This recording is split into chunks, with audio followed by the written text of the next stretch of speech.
Welcome to the playoffs of the Elestriad. After 7 grueling weeks, the top forecasters are moving on to throw down to have themselves made as a divine rune in Elestrals. This is major. We've got forecasters left. Let's break it down. If you haven't followed the clashes from week 7, it is going to be DistantCoder versus JadeJonny in the first round of the playoffs. And MBT and Shady Penguin are throwing down on the other bracket. This is going to be crazy as these top 4 teams are going to all clash together. We've got the semifinals, and then next week will be the finals clash. So you don't want to miss out. Be sure to hit that like button down below and subscribe to the channel if you guys are new. Today's clash features JadeJonny representing Zeus and the Thunder Pantheon, our 4th seed, going against the #1 seed, the undefeated DistantCoder representing Aeolus and the Wind Pantheon. This is a clash that I've been looking forward to all season, seeing them throw down. DistantCoder has proven himself undefeated to this point, but we are going into a best-of-3 format, which means both casters can bring a side deck as well. That consists of 12 cards that can be mixed and matched into their deck for round 2 and round 3 of this best-of-3 clash. And these casters can change their decks next week, as whoever wins will move to the championship and face either MBT or Shady Penguin.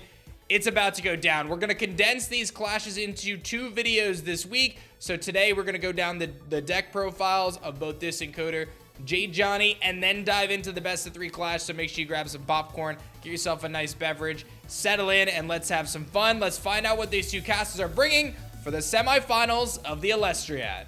What's up, my bugs? It's your boy DistantCoder, undefeated, the absolute champion of the rounds robin. Now, this is when things get a little bit more dicey, because if I lose a single time, I am out. And my goal, obviously, same as everyone, is to win. The difference is that I am actually going to be the one to do it. Only one person can come out the victor, and it's going to be ya boy.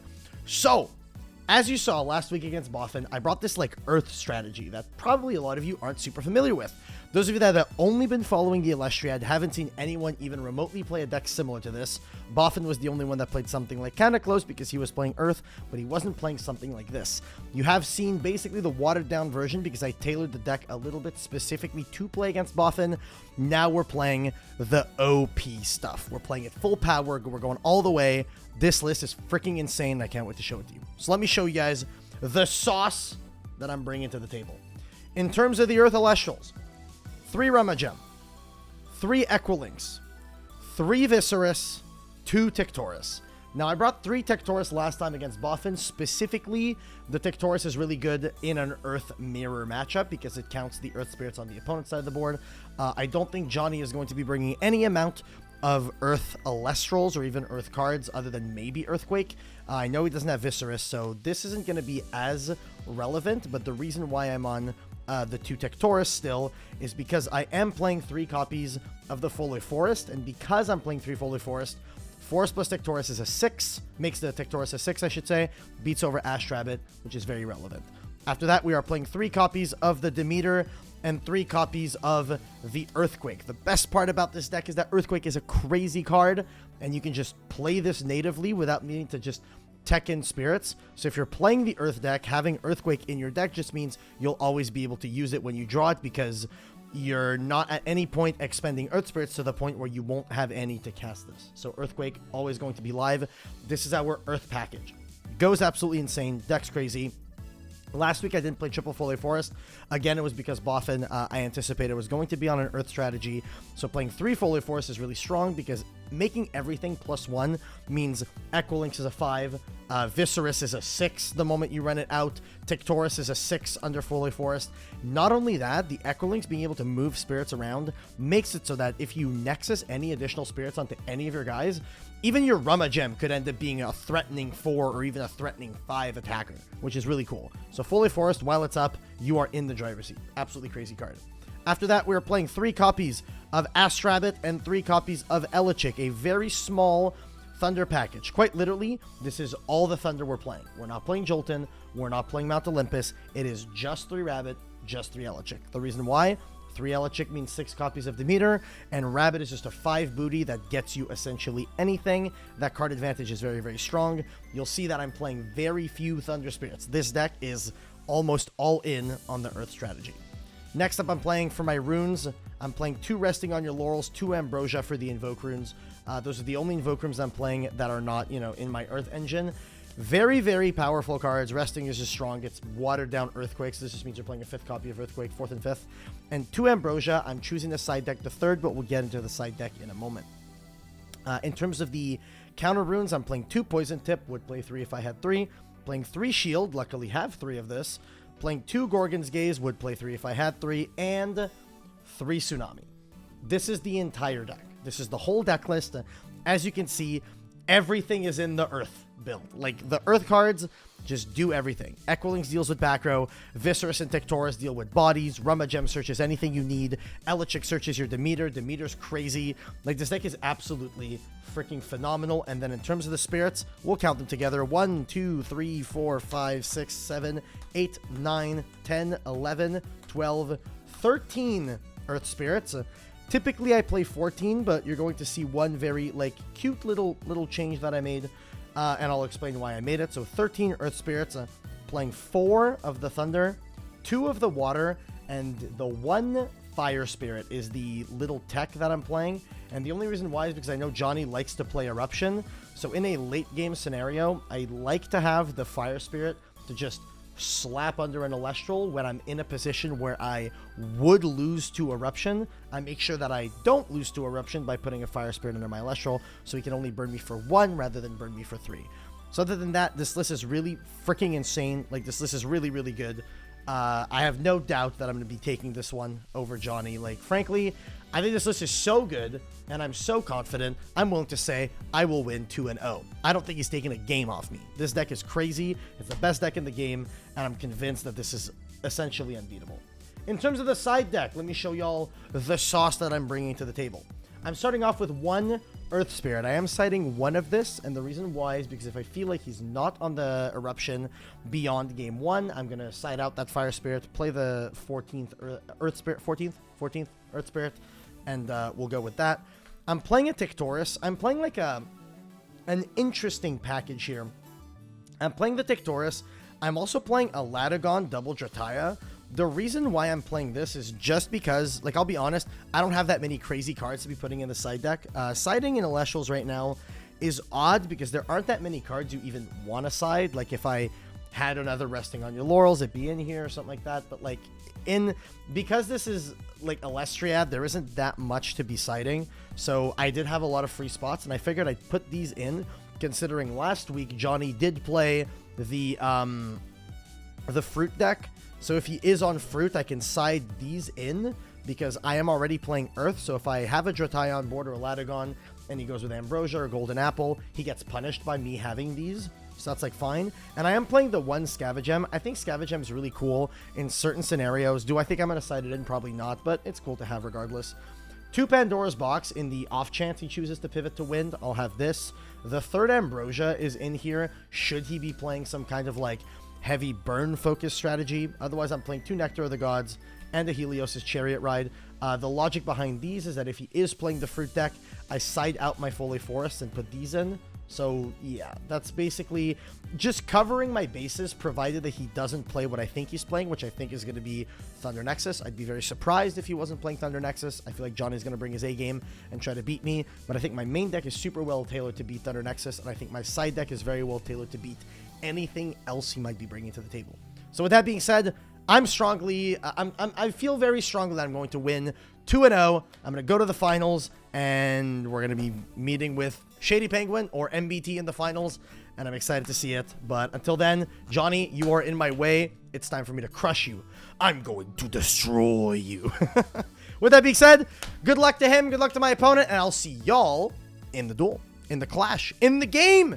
Send it. DistantCoder obviously knows what he's doing. He started 7-0. He's in the playoffs. This is his opportunity to take advantage. I love his blinged out deck, by the way. We did allow the casters to swap in as long as they had pulled those cards from previous weeks. He's got a very strong Earth deck, Viserys, Equalings, and then he's mixing in the Thunder. Elichic was his top cast this season, finished off with 6 Elichic casts, and he's mixed up his deck a few times here. Worth noting, his top damage dealer, Pantera, not brought this week, but he's got his 3 Demeters, he's got his Resting on Your Laurels, his Earthquakes, all the counter runes that he needs. The Tsunami's running a little bit of everything. He even teched in a Fire Spirit in his main deck in preparation of Eruption in a late game, so I love that. Really well thought out game planning. And then of course his side deck, I thought it was really interesting that he's bringing a fruit side deck engine, perhaps trying to deal with a burn strategy that Johnny might be bringing.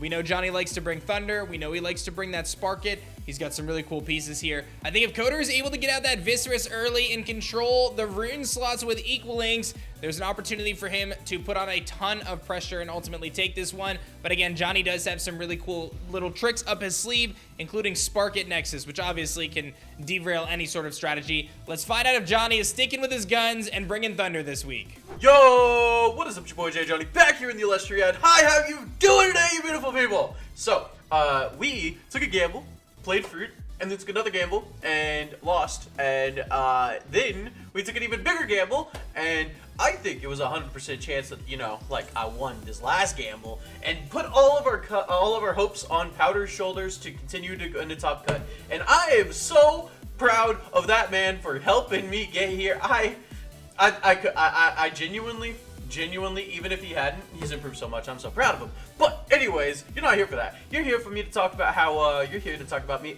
my deck profile, and get to the match with Coder. So let's go ahead and take a look at it.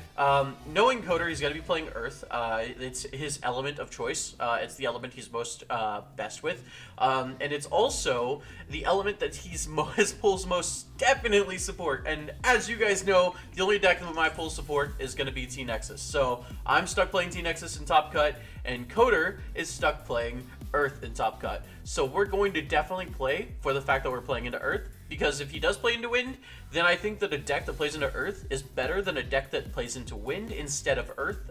So yeah. So to start off, we're going to play the 3 Ash Rabbit. Dan did say that we could play different versions of the cards that we have, which makes me feel sad that I got rid of my other one of my Fuller Zeus's. But these are, yeah, we're going to be playing 3 Ash Rabbits, you know, consistency tool. I don't have a way to easily out Viscerus, and a lot of options that I do have that easily out Viscerus, you know, require me to declare an attack. And as everybody knows, right now, the current meta isn't really favoring Elestrals that have to attack. So we're going to be playing the secret tech of 3 Boom Bat. This will allow us to clear Viscerus, Tectoros, any options that he has that can limit our ability to actually play cards. Boom Bat allows us to play around that. So we're able to destroy the Tectoros that, you know, has like 10 attack. We're able to destroy the Viscerus so that it doesn't get another cast on board. We're able to destroy walls like Spinimp if he decides to play them, or Sproutier that we can't easily attack over with. So this is just going to give us that option of, if we draw it, we have a free out to a body, and potentially if we can get Spark It to continuously loop spirits onto here, we are easily able to remove his top deck options. So that's going to be a really powerful effect if we get the chance to do that. Next, we're playing the 3 Elechic. This allows us to search Zeus. We don't even really discuss that. Then we're playing 3 Jolton because we are playing Mount Olympus. Earth, whenever it plays, favors getting Foloi on board. It's actually one of the few elements where you want to play the stadium. It's like Earth and Fire are the only two that where you can really justify playing the stadium. So Jolton being able to give us a free, essentially a free removal option for his stadium is just very good, very good. Next up, we are playing the 3 Spark It combo. I'm not going to explain it. You guys know it already. You guys hate it. 2 Toxion. This is going to allow us to continuously burn our opponent, even if he's gaining resources. Combined with Spark It, we're going to do some consistent damage to him. We're playing the 3 Tsunami because of the fact that it ends the battle phase. That's really all it does. It just ends the battle phase. It protects my stuff and makes it to where I don't take damage. It's just a really good card. 2 PTA. I did debate on playing Laurels over PTA in game 1 because Coder is going first in game 1, just because of how the pairings are done. So I did debate about playing Laurels, but I think that honestly PTA in the mid to late game is just going to be a very strong card. So hopefully opening that up in an opening hand or getting it like early on is going to help us a lot. Then we have 3 Shield of Achilles. This is probably the strongest card. Combined with Spark It Zeus, it's a very good combo that makes it to where our opponent is unable to continuously hold an Elestral that they have. So we have 2 Gorgon's Gaze. I mean, it's Gorgon's Gaze. So we have 3 Ambrosia.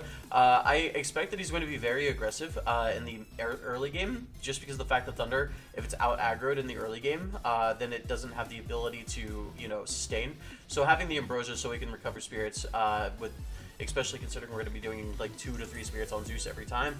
It's just is a good consistency tool. We have easy removal in Earthquake. We have Thunderstorm. This will allow us to take care of Foloi. It'll allow us to take care of Demeter. It'll allow us to attack in the back row. Just because of the fact that like we're able to manipulate what he has options with and allow us to prevent the options that he does have. Again, if we get this Spark of Zeus on board and we have Thunderstorm, then we're set. Like, we're golden. We can just keep going and going and going. Then we are playing the 2 Mount Olympus, as I said whenever we covered Jolton. It's just a very strong card. Just very, very strong. Then we're playing the 3 Zeus because Zeus. It's the Zeus juice, you know what I mean? It's the Zeus juice. Next up, we're going to go ahead and jump on into the spirits. We are playing 2 water spirits, and then we are playing 2 and 4 earth spirits. This is really, the water is just there for the tsunami, really. And then we do have other stuff in our side deck that we're going to talk about in here in a second, as you guys can probably see with this pile right here. Then we do have the 2 earthquake, the 4 Terratlas for the 2 earthquake. And then we do have 2, 4, 6, 8, 10, 12, 14 Thunder Spirits. I think going first, we'll get into the side deck real quick. Okay. So he's going to be going first, so he gets to choose to go first, and odds are he's going to choose to go first just because of the fact that I'm playing I'm playing T-Nexus, and he knows I'm playing T-Nexus. So I think he's going to choose to go first, just to make sure that, you know, he can get a body on board, he can dump his hand if he needs to. And I think we're going to take advantage of that and play all of our going second cards in the side deck. And then with the expectation of losing game 1, we're going to play all the side cards in the side deck, and then going into game 2, we can side all those you know, going second cards in, or going first cards in, and then as we move into game 3, I'll probably convert back to the going second build that I have, unless, you know, I find that, you know, the build is going well for me in, you know, the later stages of the game. So we're gonna play 3 Veritaqua. Just in the off chance that he plays Wind. I'm not entirely convinced that he's not going to play Wind. Veritaqua is going to give us an easy answer to Pin Terror. It's going to give us an easy answer to any Ascensions that he might have in play. It's going to give us an easy answer in the off chance that he decides to veer off of his main strategy. Next up, we have 2 Laurels. If he makes a big tempo play to regain tempo, then Laurels is going to be good going first, just because of the fact, like, if I can establish a board and then he makes a big tempo play, reversing the tempo, then resting on your Laurels will be able to take back that tempo by destroying the Elestral that he has that took the tempo. It's really a tempo play. I don't think going second, it's good, but Earth doesn't dump spirits turn 1. So I'm under the assumption that turn 1, it's not going, or going first, it's not going to be as good. But going second, I think it's going to, but it's probably going to be side decked in if I win / lose game 1, depending on how the game went overall. Next up, we have Drops of Laurels, or Drops of Leith. Going second, I don't think I want this because it doesn't help me see Spark of Zeus any faster. Going first, I think I would love this, but going second, I don't think I would want this. Then we have 2 Pandora's Box on the off chance he's playing Wind. Then we can go ahead and, you know, throw the PBs in here and have a good establishment for that. Then we're playing 2 Golden Apple of Discords if we go first. We're going to mill until we get Spark of Zeus. Then we're going to go ahead and crack off the Golden Apple of Discord. Immediately neg him for 2 cards with Spark of Zeus and the Golden Apple of Discord. It's just going to be a very strong effect that I'm hoping to establish and pull off in game 1 and game 2. So then we do have a extra Water Spirit for the Veritaquas. So that's going to be the deck list. I think we have a really solid build. There's probably some ways I could improve upon it, but I'm more leaning into the fact that I'm expecting him to play a particular way, and if he plays that particular way, I think that all my bases are covered with this deck. So, that being said, let's go ahead and jump on over to the match. Dan, take it away! All right, Johnny's got a very interesting deck profile. He's bringing the Thunder package, obviously with the Rabbits, the Joltons. He's got a lot of stadium control. DistantCoder is bringing 3 Foley for us, but I think Johnny's got the advantage here because of Jolton. 3 Sparkets, 3 Zeus, that's going to be huge. And I thought Coder's strategy of his side deck is looking to be very fruitful as we've got 3 Ambrosias and the Golden Apple of Discords in Johnny's side deck there. This one is going to come down to who's going to have stadium control, who's going to be able to keep up their Olympus or their Foley Forest long enough, and will which one of these casters is going to be able to activate their Nexus the most, I think is where this clash really comes down to. If Johnny's able to get out ahead with Spark it can be devastating for DistantCoder. If Coder's able to get Equal Links rolling and kind of set the table with that Viscerus, he's going to have a very hard time climbing back, especially since that 5 defense Astrabbit can only hold off an attack for so long. Boombat is a key card to watch here as well for JadeJonny, as a well-timed Boombat can turn this game upside down. I'm very excited for this clash. Without further ado, let's find out what these casters are going to do for game 1 of this best of 3 here in the playoffs. All right, here we go. Get excited for some top tier Elestrals clashing action. DistantCoder is the top seed and gets to choose who goes first in this best of 3, and he is going to choose to go first. I would say most casters in Elestrals right now do like to go first when they have an opportunity to do so, kind of set the momentum, set up those counter runes, just give yourself an advantage. And I think if you're going to go up against Johnny, you almost have to go first because you got to know that Spark it can be a problem. So if you're Coder, look for him to set this array of back row, whatever he has. I assume you're throwing it down. He's going to set down 3 face down after that Astrabbit look. Huge opportunities for him. Now Johnny may have an Astrabbit of his own. We know he's got quite a bit of removal. There's an Earthquake right away. Johnny having the luxury of so much removal with his Earthquakes, his Boombats, all these different pieces that can very easily get rid of Elestrals on the field, allows him to be a little bit more liberal about how he utilizes those runes and those Elestrals, because he has so many options. And this is one of the best use cases for Poison Tipped Arrow here. PTA hits the Astrabbit. Johnny does get the benefit of using Astrabbit's look, but Rabbit's attack stat drops to 0 as a result of the Poison Tipped Arrow, and thus you take no damage from an attack from it, which means that Coder is only +1 spirit here or -1 spirit here to play that PTA on the Rabbit, and he clears it as a threat. So Johnny obviously had back row there, right? Like, you don't put Astrabbit in attack position if you don't have good back row, so he's got something to slow down Coder. But Coder may have Equal Links. Let's find out. It's gonna be the Equal Links, Stellar Equal Links coming to the field, and Johnny immediately has to respond with a Poison Tipped Arrow here. Coder has an opportunity to go after that back row if he wants to set up Demeter, but it's going to cost him a lot of spirits to do so because he knows he's going to lose his Equal Links at the end of the turn. Is he going to make that play nonetheless? It looks like he is. This is a very big push right now from DistantCoder, understanding that if I can get through Johnny's back row, I can win this game of attrition. I can hang in here long enough, and I can start to beat him down if he's not going to have the answers to deal with the Elestrals that I have on field, especially when you have something like a Viscerus, which, if there's no back row to stop it, it can pop off. He's going to get rid of a Shield of Achilles with that Nexus, and he's going to be able to attack for 2 spirits here. So it's not a complete loss. He's going to lose his Equal Links to a Poison Tipped Arrow, but think of this turn for DistantCoder. It's going to cost 2 spirits for the PTA. He takes 2 spirits of damage from the attack from Equal Links, and he loses his Shield of Achilles. A huge swing for DistantCoder here. Very early on in this clash, both casters have used a lot of spirits though already. Johnny's going to use number 12 here, or number 8 rather, to get Toxic out of the field, which is going to burn DistantCoder for 1 spirit of damage. He's got a choice to make. Does he have an answer here, or is he just going to take that hit? This is where a Gorgon's Gaze could come in. It would basically tie the amount of damage, but it would essentially be a pretty bad play, I think. Poison Tipped Arrow, a more preferable play here. He takes the 1 from Toxion. It's going to take 2 to Poison Tipped Arrow it, and then you're, in theory, taking 1 from the attack. So that's a lot of spirits damage there that Coder's going to take. It's going to bring him down to 9. So 4 spirits utilized just to get rid of that Toxion. So if you're Johnny, you got to be feeling good about that play. Here comes another Astrabbit for Coder, and this is maybe why he was so willing to kind of go all out with some of those plays already, because he understands I have a lot of resources at my disposal. I may be low on spirits, but Johnny only has 1 rune face down. I still have my Demeters. I still have my face down runes. Johnny's going to pass here. He's going to go to his turn. 11 spirits left for Johnny, 8 for DistantCoder. Johnny has made an impact this season with his Spark It, but he has to be able to get into the field. There's another Earthquake. Earthquake going to clean up the Astrabbit. Interesting to see that choice, and I think that was an expend to draw, if I'm not mistaken, allowing him to set some more back row. Seems like he's fishing for those Elestrals and struggling to find them. Here comes an Earth Spirit to the field, and it's a Ramajam. This is going to get Coder exactly what he wants. He can grab Equal Links, or he can grab Viscerus. Either of those, he's going to go Equal Links.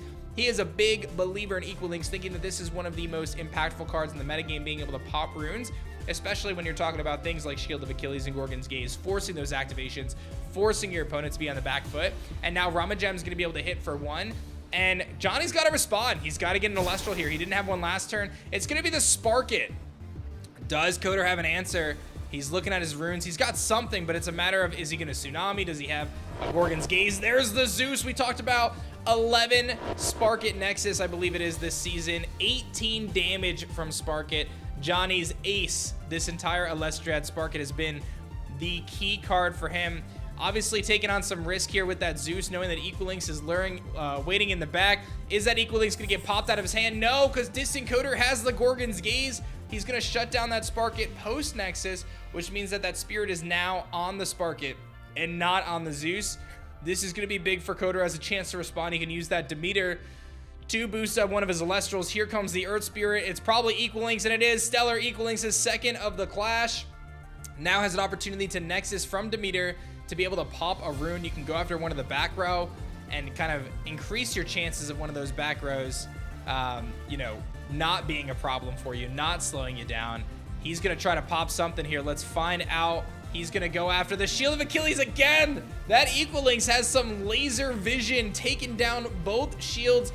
I think he's gonna use the Demeter play here to buff up either the Lynx or the Ramajam. You do go Ramajam, that way you can crash with the Lynx if the Ramajam gets bounced. Ramajam attacks the Spark, and if this goes through, that's gonna be rough for Johnny, and it is. Equalinx gonna be able to fire off 2 more damage. Johnny's down to just 2 spirits himself.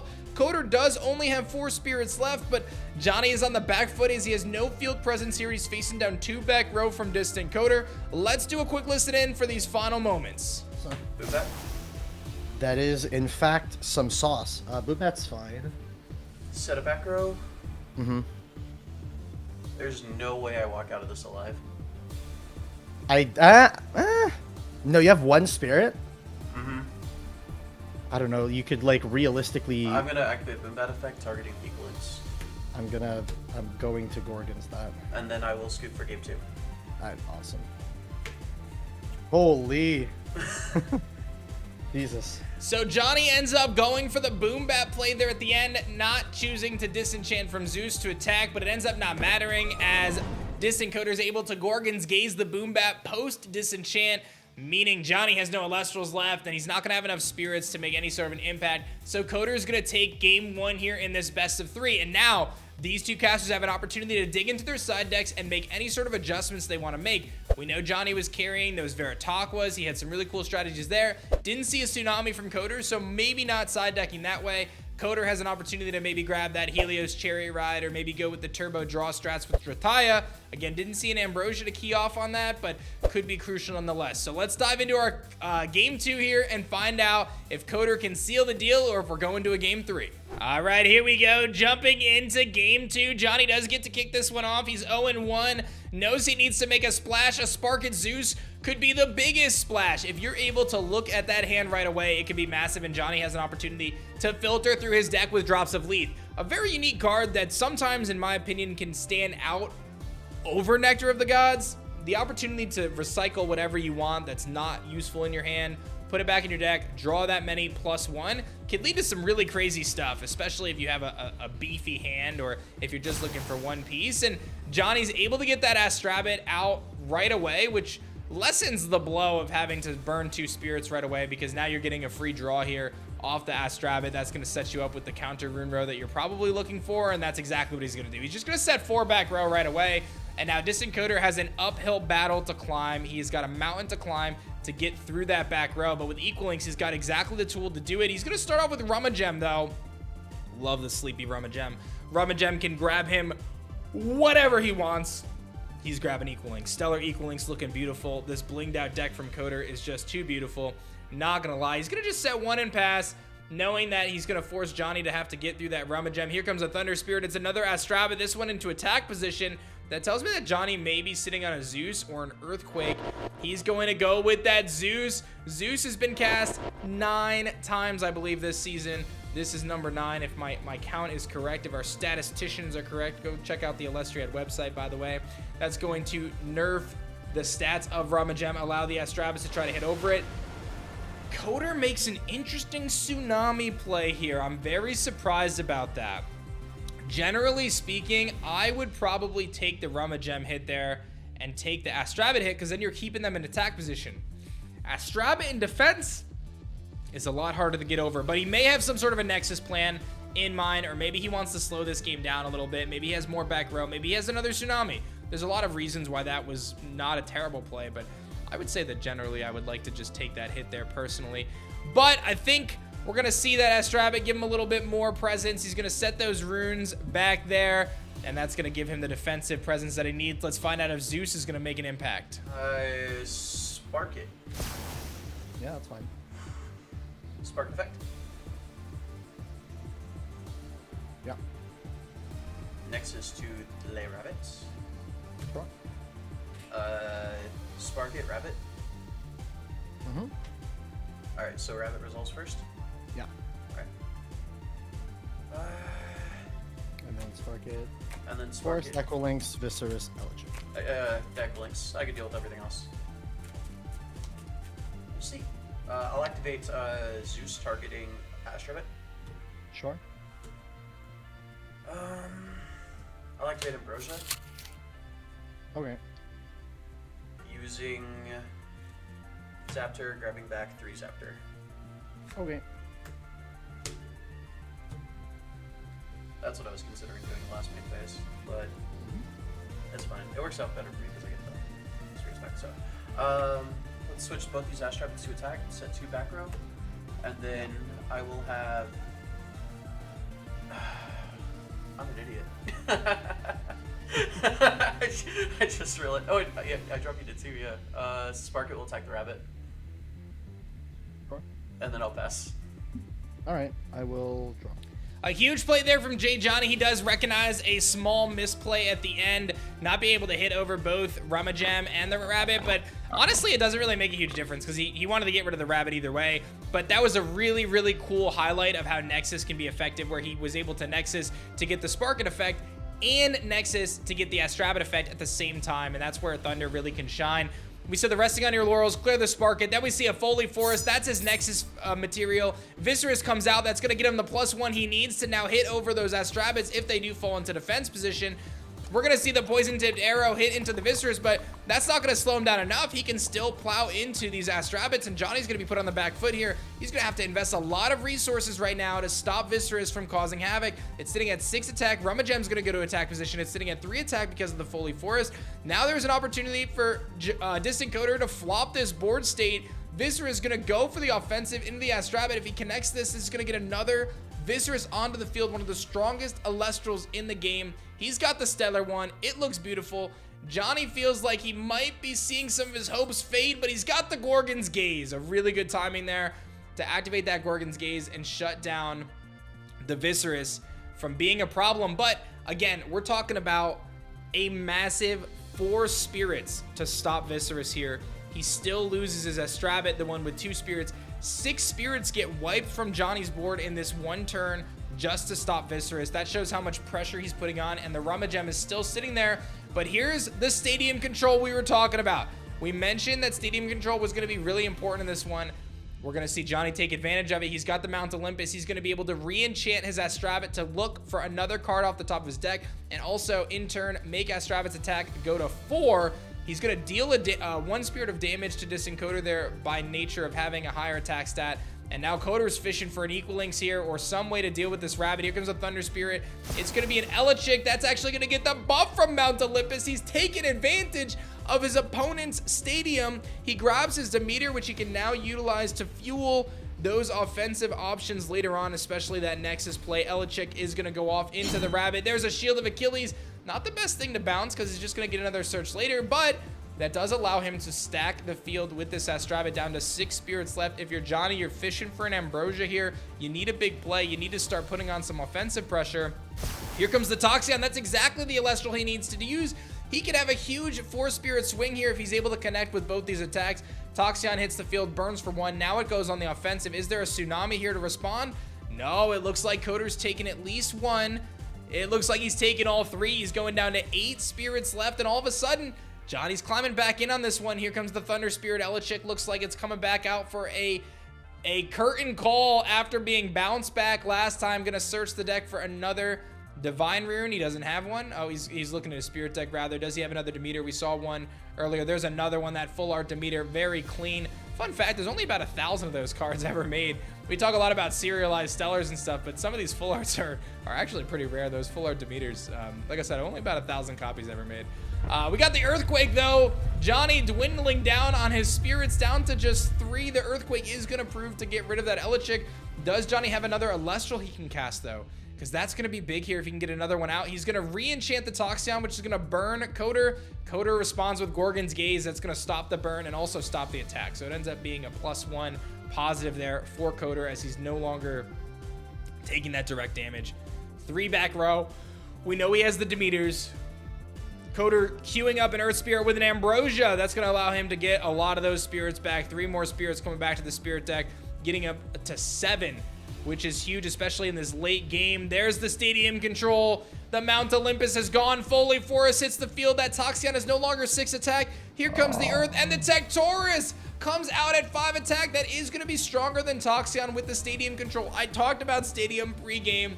It's so key and clutch to see it come off. Johnny never saw his Joltons. He was able to get out those Olympus, but Foley Forest comes out again. Here comes the Demeter. This is only going to make Tectorus stronger. He's going to buff the Tectorus and make sure 100%, there's no doubt about it, that he's hitting over this Toxion. He does exactly that. Toxion does go down. Here comes the next cast. Jolton does hit the field. JadeJonny has an opportunity to search out that Mount Olympus, and the fact that Coder doesn't have Demeter on the field anymore does mean that Mount Olympus would take precedence here, buff the Jolton over the Tectorus, and allow him to clear it. This one is far from over, but does DistantCoder have a rune to answer back? He does not! Jolton hits JadeJonny at 0 spirits, 2 on field. Here comes the Earth Spirit. It's going to be another Tectorus, but we know he has Demeter. This could be the end of this one. Let's listen in. Demeter. You still have one Demeter left, yeah. You know I have that there. Yeah. And then I just go Demeter buff attack. Yep. GG's. Swing. Yep. I had triple Demeter, bro. I drew so few counter runes this game. It's actually insane. What an insane conclusion to our first semifinals clash in the Elestriad.